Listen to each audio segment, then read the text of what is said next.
બાળકો હવે આપણે આગળ ચર્ચા કરવા જઈ રહ્યા છીએ જેમાં હાઇડ્રોજન અર્ધકોષના પોટેન્શિયલનો ઉપયોગ કરીને અન્ય અર્ધકોષના પોટેન્શિયલ કેવી રીતે નક્કી કરવા એની ચર્ચા છે. તો આ ચર્ચામાં જતા પહેલા આપણે એક શબ્દ ભણવો પડશે જેને આપણે થિયરી જોઈએ. કોષ પોટેન્શિયલ એટલે શું? કોષ પોટેન્શિયલ બાળકો અત્યાર સુધી જે આપણે ભણ્યા એ અર્ધકોષ પોટેન્શિયલ હતું. શું હતું ભાઈ? અર્ધકોષ. ઓકે, હવે કોષ પોટેન્શિયલ એટલે શું? તો આપણે જાણીએ છીએ કે એક તરફ એનોડ હોય અને એક તરફ કેથોડ હોય. તો એનોડ એ ઓક્સિડેશન અનુભવે અને કેથોડ એ રિડક્શન અનુભવે. એનોડ ઓક્સિડેશન અનુભવે અને કેથોડ રિડક્શન અનુભવે. તો આના ઓક્સિડેશન પોટેન્શિયલનું મૂલ્ય અને આના રિડક્શન પોટેન્શિયલનું મૂલ્ય એ બંનેનો હું સરવાળો કરું તો E0 ઓક્સિડેશન મૂલ્ય ઓફ એનોડ કૌંસમાં એ લખો અને E0 રિડક્શન મૂલ્ય ઓફ કેથોડ બંનેનો સરવાળો કરું તો મને અહીંયા કોષ પોટેન્શિયલ મળે જેને E0 સેલ કહેવાય. બરાબર? તો કોષ પોટેન્શિયલની સંજ્ઞા થઈ E0 સેલ. સેલ એટલે કોષ. તો પ્રમાણિત કોષ પોટેન્શિયલ હું વ્યાખ્યા છેલ્લે લખીશ. તમને આખી વસ્તુ ક્લિયર સમજાવી દો પછી જ વ્યાખ્યા લખીશ. ચલો ફરીથી અત્યાર સુધી આપણે આ ભણ્યા કે ઓક્સિડેશન પોટેન્શિયલ એટલે શું આવડી ગયું, રિડક્શન પોટેન્શિયલ શું એટલે આવડી ગયું. તો સૂત્ર નંબર 1 મેં સાબિત કર્યું કે કોઈ પણ કોષનું પોટેન્શિયલ તો એનોડ કે મારે ઓક્સિડેશન કરવું છે અને આ કે મારે રિડક્શન કરવું છે. એટલે એનોડ કે છે હું ઇલેક્ટ્રોન ઘુમાવું અને આ કે હું મેળવું તો બંને એકબીજાને સપોર્ટ કરે છે. મારે ઇલેક્ટ્રોન ઘુમાવવા છે અને પેલાને ઇલેક્ટ્રોન મેળવવા છે તો અમે એકબીજાનો વિરોધ નથી કર્યો. હું ઘુમાવવા માંગુ છું ને એ મેળવવા માંગે છે એટલે મારી તીવ્રતા અને એની તીવ્રતાનો સરવાળો થશે અને એ જે સરવાળો થશે એટલો આપણો કોષ, જેમ યાદ કરો ડેનિયલ કોષ, એક બાજુ ઝિંક હતો અને એક બાજુ કોપર હતો. ઓકે, એ પણ આજે આપણે શીખીશું. તો ઝિંક હતો અને કોપર હતો.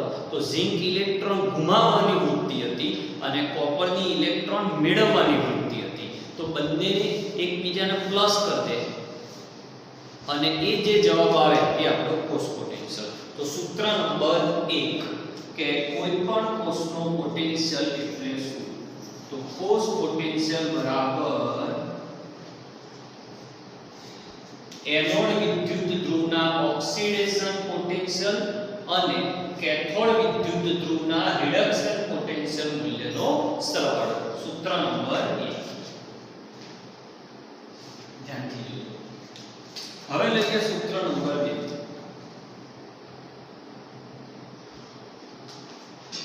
તો આની અંદર શું થશે? તો સૂત્ર નંબર 2 માં આપણે એવું વિચારીએ કે આ એનોડ છે અને આ કેથોડ છે. એનોડ કે હું પણ ઓક્સિડેશન અનુભવ, કેથોડ કે મારી ઓક્સિડેશન અનુભવવાની વૃત્તિ તો છે જ. સમજવા જેવી વાત છે. હું કહું કે હું 10 રૂપિયા આપી શકીશ તો સામેવાળો કે હું 5 રૂપિયા આપી શકીશ. બરાબર? તો મારી વૃત્તિ ગુમાવવાની અને એની પણ ગુમાવવાની વૃત્તિ થઈ. તો હવે સરખી વૃત્તિ થઈ ને એટલે અમે બે ઝઘડીશું. હું કહું હું ગુમાઈશ, પેલો કે હું ગુમાઈશ. હું કહું 10 ગુમાઈશ, પેલો કે હું 5 ગુમાઈશ. તો અસરકારક તો ખાલી 5 જ આવશે. બરાબર? સમજવા જેવી વાત છે. ગુમાવવાની વૃત્તિ એટલે આ કે હું પણ ઓક્સિડેશન અનુભવી શકું, કેથોડ કે હું પણ ઓક્સિડેશન અનુભવી શકું. ઓકે, તો શું કરવું? તો હવે E0 સેલ નું સૂત્ર આવે E0 સેલ બરાબર E0. હવે તમે જાણો છો ઓક્સિડેશન કોના પર વધારે થાય?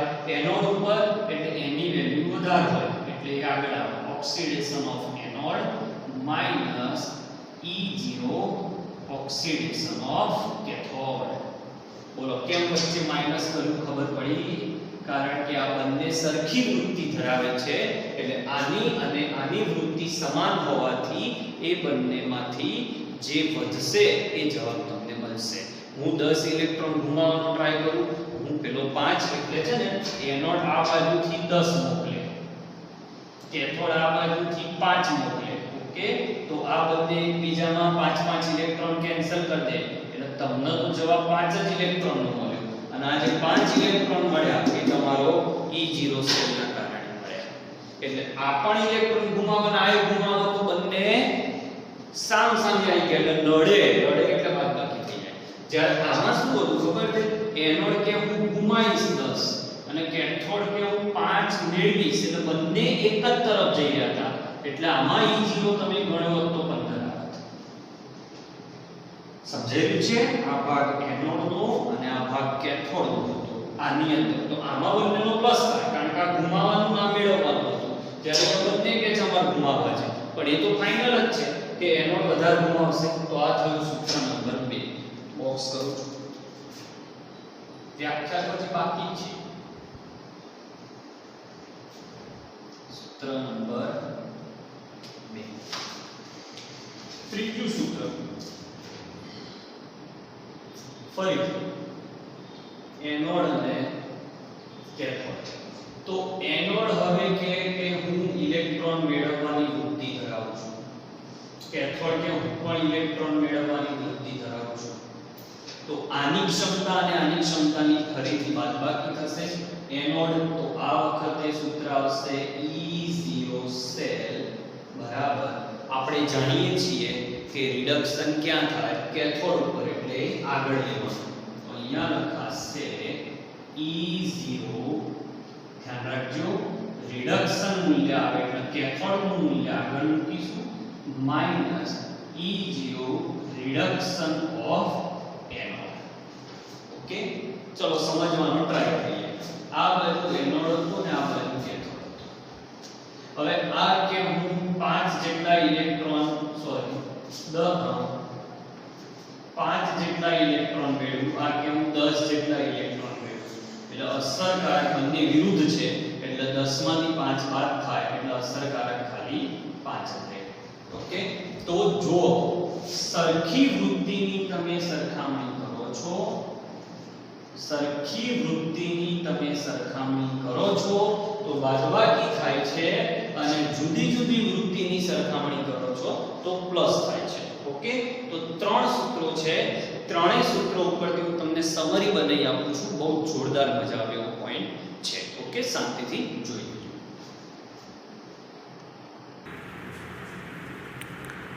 હવે આપણે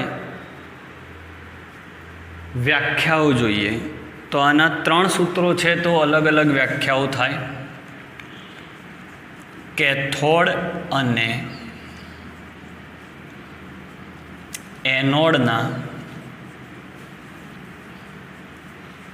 રિડક્શન મૂલ્યોના તફાવત એટલે બાદબાકી. જો સરખા મૂલ્યો હોય તો બાદબાકી આવે. હવે આમાં કેથોડ આગળ કેમ લખ્યો? કારણ કે રિડક્શન છે. તો આની ટેકનિક યાદ રાખી લો કે રિડક્શનમાં કેથોડ આગળ આવે તો રિડક્શનથી દાખલો ગણો તો કેથોડ આવે. લેક્ચર પૂરો થતાં એકદમ ક્લિયર તમારે થઈ જશે. બીજી વ્યાખ્યા, હવે એનોડ આગળ લઉં તો એનોડ અને કેથોડના, હવે એનોડ આગળ લીધો ને એટલે ઓક્સિડેશન મૂલ્ય આવશે. તો ઓક્સિડેશન મૂલ્યોનો તફાવત. ઓકે, તો એની ટેકનિક યાદ રાખજો. OA એટલે ઓક્સિડેશનથી તમે દાખલો ગણતા હોય તો એનોડ આગળ આવે. ઓકે, અને ત્રીજી વ્યાખ્યા છે એનોડના ઓક્સિડેશન અને કેથોડના રિડક્શન મૂલ્યોનો સરવાળો. ઓકે, 3 વ્યાખ્યા થાય. જો રિડક્શન મૂલ્યોનો તફાવત લો તો કેરી કેથોડ આગળ, ઓક્સિડેશન મૂલ્યોનો તફાવત લો તો એનોડ આગળ, અને ઓક્સિડેશન એનોડનું લો અને રિડક્શન કેથોડનું લો તો સરવાળો થાય. ઓકે, હવે આગળના બધા લેક્ચરો માટે યાદ રાખો કોન્સેપ્ટ કે આઈયુપીએસસી સંસ્થા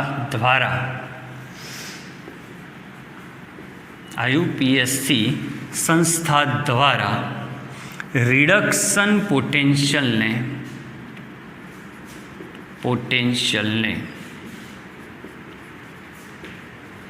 મહત્વ આપવામાં આવેલ છે. ઓકે, તો આટલી વાતો મુખ્ય હતી જેના પર આપણે ચર્ચા કરી લીધી છે. હવે તમને જે પહેલું હેડિંગ જે માર્યું હતું એનો યુઝ કરતાં શીખવાડું છું. આખાનો સ્ક્રીનશોટ લઈ લો, પીડીએફ આનો પણ સ્ક્રીનશોટ લઈ લો, પછી પેલાનો પણ સ્ક્રીનશોટ લઈ લેજો. બરાબર, આનો પણ સ્ક્રીનશોટ લઈ લો. હવે આપણે આગળ વધવા જઈ રહ્યા છીએ. હવે આપણે સૂત્રો મેળવી લીધા છે, તો હવે હું આનો યુઝ શીખવાડું કે પ્રમાણિત H2નો ઉપયોગ શું.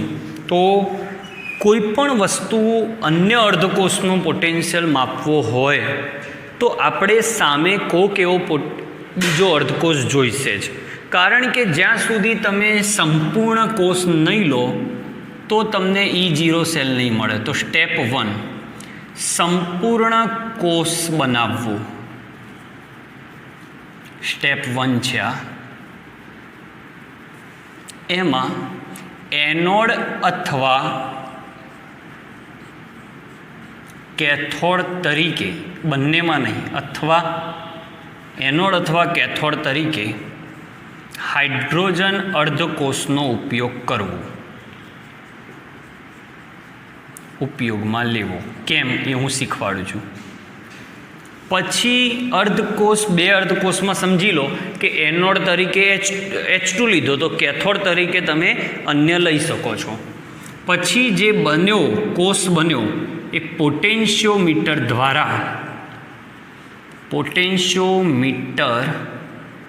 દ્વારા કોષ પોટેન્શિયલ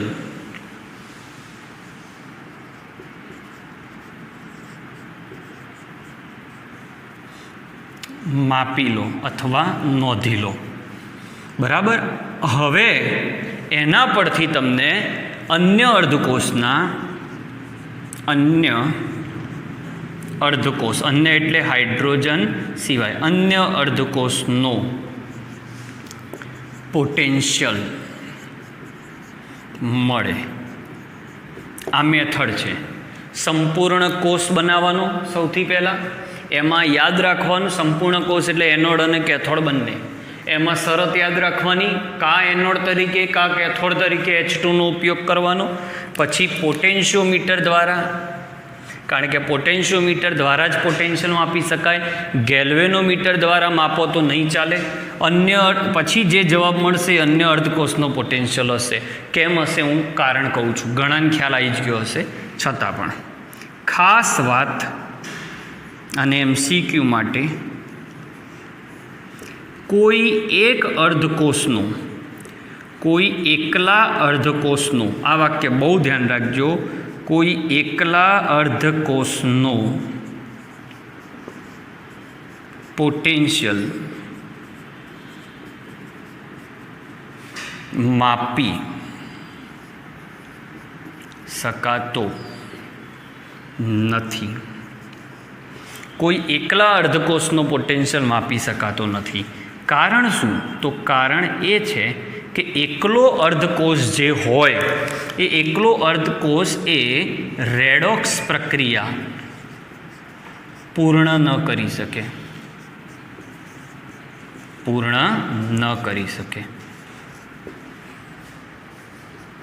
કેમ ના કરી શકે?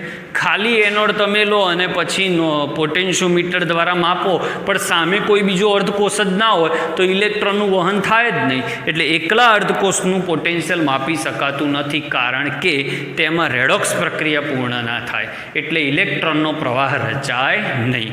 હવે આ મુદ્દા સમજી લો કે બિલકુલ ખબર નથી પડી તોય વાંધો નહીં. હવે હું જે લખવા જઈ રહ્યો છું એના પછી તમારો કોઈ ડાઉટ નહીં રહે. હાઇડ્રોજન માટે લખું છું ખાસ તમારા માટે, પ્રમાણિત હાઇડ્રોજન માટે. પ્રમાણિત શબ્દ આવે એટલે તમે ગભરાઈ ના જતા. 298 કેલ્વિન તાપમાન અને 1 વાતાવરણ દબાણ.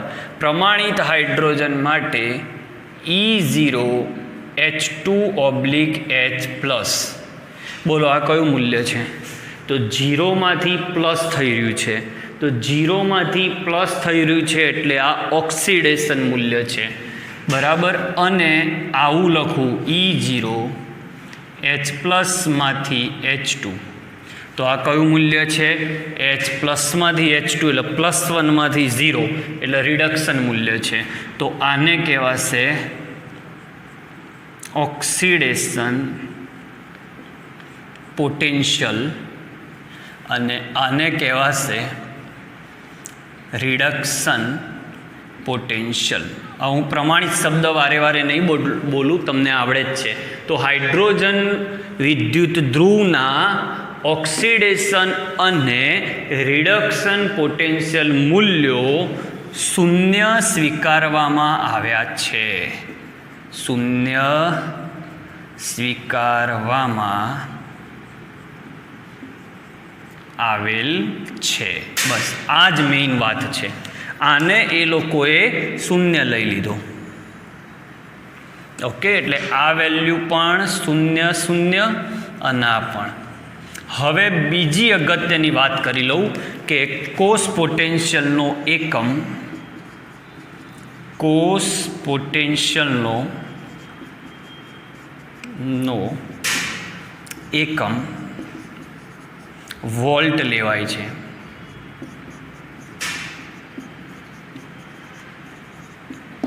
ઓકે, હવે H2નો પોટેન્શિયલ આપણને ખબર પડી ગઈ. હવે આનો ઉપયોગ હું કેવી રીતે કરું છું જોજો. તો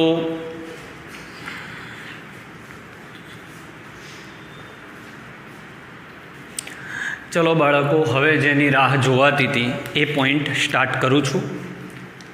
પ્લેટિનમ H2H+, /Cu2+/Cu2. તો આ ભાગ આપણે કહેલો છે ડાબી બાજુ એનોડ ને જમણી બાજુ કેથોડ છે, અને E0 સેલનું મૂલ્ય આપ્યું છે. તો આપણે સૂત્ર લગાડીએ તો સૂત્ર કયું લાગશે? તો આપણી જોડે 3 સૂત્રો છે, પણ આજથી આપણે ફિક્સ રાખીએ, આપણે આ સૂત્ર જ લગાડીશું. E0 સેલ બરાબર E0 reduction of cathode minus E0 reduction of anode. તો કેથોડ કોણ છે? Cu. તો અહીંયા લખાશે E0 Cu2+/Cu minus E0 anode આ છે, તો અહીંયા લખાશે H+માંથી H2. ધ્યાનથી જુઓ, Cu2+માંથી Cu રિડક્શન વેલ્યુ, પ્લસમાંથી 0 એ પણ રિડક્શન વેલ્યુ. હવે E0 સેલ કિંમતો મૂકો તો E0 સેલ કેટલા આપ્યા છે બાળકો? 0.34. આની વેલ્યુ તો આપણે શોધવાની છે, અને આની વેલ્યુ આપણે 0.00 વોલ્ટ સ્વીકારેલી છે. તો હમણાં આપણે આ વાક્ય લખ્યું હતું એ સાબિત થઈ ગયું કે પોટેન્શિયોમીટર દ્વારા નક્કી કરાયેલો પોટેન્શિયલ, શું લખ્યું હતું? પોટેન્શિયોમીટર દ્વારા નક્કી થયેલો પોટેન્શિયલ એ હાઇડ્રોજન સિવાયના અન્ય અર્ધકોષનો પોટેન્શિયલ છે. તો આ 0.34 આનો છે, કારણ કે આની વેલ્યુ તો 0 છે. ઓકે, સમજાય છે? ઓકે, માહિતી ના આપી હોય એટલે રિડક્શન પોટેન્શિયલ જ હોય, આ નથી આપી મતલબ એ રિડક્શન પોટેન્શિયલ જ છે. ક્લિયર? તો આ રીતે જવાબ આવી ગયો E0 Cu2+/Cu બરાબર 0.34 વોલ્ટ. આ રીતે અન્ય અર્ધકોષના પોટેન્શિયલ મેળવવામાં આવ્યા છે. ચલો આ બાજુ સૂત્ર લગાડો. E0 સેલ બરાબર, બોલો બોલો સૂત્ર, E0 reduction of cathode minus E0 reduction of anode. હજી તો આવા દાખલાઓની આપણે બહુ પ્રેક્ટિસ કરવાના છે, ડોન્ટ વરી. E0 સેલ આપ્યો છે -0.76 વોલ્ટ. E0 આની વેલ્યુ H+/H2/PT. PT ના લખો તો ચાલે. Minus E0 Zn2+/Zn. ઓકે, તો સોરી આ વેલ્યુ પ્લસ આપેલી હશે. તો હવે જવાબ આની વેલ્યુ 0 છે, આપણે જાણીએ છીએ. તો 0.76 બરાબર E0 માઇનસ E0 Zn2+/Zn. આ માઇનસ આમાં આવી જશે. તો અહીંયા આવ્યો E0 Zn2+/Zn બરાબર -0.76 વોલ્ટ. આ આવ્યો તમારો E0નું રિડક્શન મૂલ્ય. હવે ખાસ એક નોંધ કરવા જેવી છે, બરાબર. આજના લેક્ચરમાં આપણે હજી એક અર્ધકોષ તરીકે હાઇડ્રોજન હોય તો બીજા અર્ધકોષનો પોટેન્શિયલ કેવી રીતે મેળવાય એના 2 ઉદાહરણ શીખ્યા, બરાબર. હવે આ મૂલ્યો જે નથી માહિતી આપી એ રિડક્શનનું સૂત્ર લગાડીને જ આપણે મેળવતા હોઈએ છીએ. નોંધ એ છે કે કોઈ પણ વિદ્યુત ધ્રુવનો ઓક્સિડેશન મૂલ્ય એ તે જ વિદ્યુત ધ્રુવના રિડક્શન મૂલ્યનું માઇનસ હોય, નેગેટિવ હોય. એટલે શું કહેવા માગું છું કે E0 જોવા જેવી વાત છે. Cu2+/Cu જો 0.34 વોલ્ટ છે, આ કઈ વેલ્યુ છે? તો પ્લસમાંથી 0, તો પ્લસમાંથી 0 એ 0.34 વોલ્ટ છે. તો 0માંથી +2 એટલે રિડક્શન વેલ્યુ પોઝિટિવ છે, તો ઓક્સિડેશન વેલ્યુ એટલી જ પણ નેગેટિવ હોય, એટલી જ પણ નેગેટિવ. આ બાજુ આવો. હવે આ રિડક્શન વેલ્યુ છે, ઓકે. તો આની નાની ઓક્સિડેશન વેલ્યુ પૂછે તો માઇનસ હોય તો પ્લસ અને પ્લસ હોય તો માઇનસ. આ રીતે દુનિયામાં જેટલી પણ ધાતુ અધાતુ કે જેટલા પણ અર્ધકોષ છે એ બધા જ અર્ધકોષનો પોટેન્શિયલ હાઇડ્રોજન અર્ધકોષની મદદથી શોધી શકાય છે, ઓકે. તો સ્ટેપ આપણે જોયા. સૌ પહેલાં સંપૂર્ણ કોષ બનાવો, ત્યાર પછી કોષ પોટેન્શિયોમીટરથી કોષ પોટેન્શિયલ નોંધો, પછી જે કોષ પોટેન્શિયલ મળે એ હાઇડ્રોજન સિવાયના બીજા અર્ધકોષનો પોટેન્શિયલ હોય. ક્લિયર? તો એ આમાં પણ જોયું અને આમાં પણ જોયું. તો કેવી રીતે પ્રમાણિત હાઇડ્રોજન અર્ધકોષ એ બીજા બધા અર્ધકોષનો પોટેન્શિયલ માપવામાં ઉપયોગી છે એ આપણે જોઈ લીધું, ઓકે. તો તમે કમ્પ્લીટલી આનો સ્ક્રીનશોટ લઈ લો. હવે આવતા લેક્ચરમાં હું આને વધારે પાક્કું કરાવી દઈશ કે કેવી રીતે સાહેબ આ ઓક્સિડેશન અને રિડક્શન તમે નોંધો છો. હું વારે કહું છું, આપણે કોષ પોટેન્શિયલના હજી તો પહેલા લેક્ચરમાં છીએ. 2 કે 3 લેક્ચર જશે એટલે એકદમ સહેલું તમારા માટે આ થઈ જશે. તો ચિંતા ના કરશો, બહુ જ સહેલો ટોપિક છે. એટલે ધીમે ધીમે આપણે આગળ વધીએ. જેટલું ચાલે છે એટલું પરફેક્ટ તમે કરી લો અને સ્ક્રીનશોટ લઈ લો.